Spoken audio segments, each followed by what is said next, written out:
This channel does not promote any violent, harmful, or illegal activities. All content provided by this channel is meant for an educational purpose only. কাঁপুনি ধরাচ্ছে জিনাত, বাড়ছে ভয়।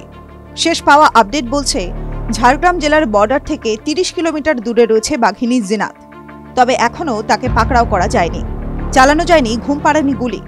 তবে কোনো অপ্রীতিকর ঘটনা যাতে না ঘটে সে কারণে লাগাতার প্রচার চালিয়ে যাচ্ছে বন দপ্তর।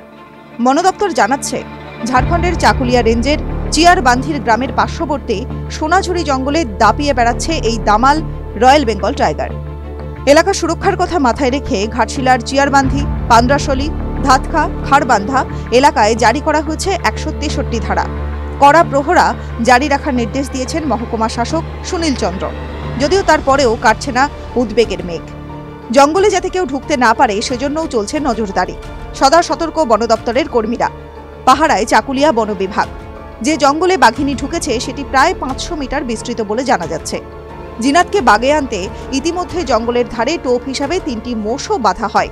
তবে জিনাত একটা মোষকে কাবু করলেও জিনাতকে কাবু করতে পারেনি বন দপ্তর। কর্মীরা বলছেন, অবস্থা যা ছিল তাতে চালানো যেত না ঘুমপাড়ানি গুলি। তবে শীঘ্রই ফের একবার সেই চেষ্টা হবে। তবে সবথেকে বেশি উদ্বেগ বেড়েছে ঝাড়গ্রামে। কারণ যে জায়গায় এখন জিনাত ঘুরে বেড়াচ্ছে সেখান থেকে ঝাড়গ্রাম মাত্র ৩০ কিলোমিটার দূরে। অদূরেই ঝাড়খণ্ড।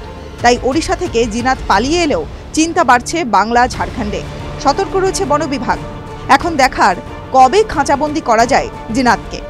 TV9 Bangla digital.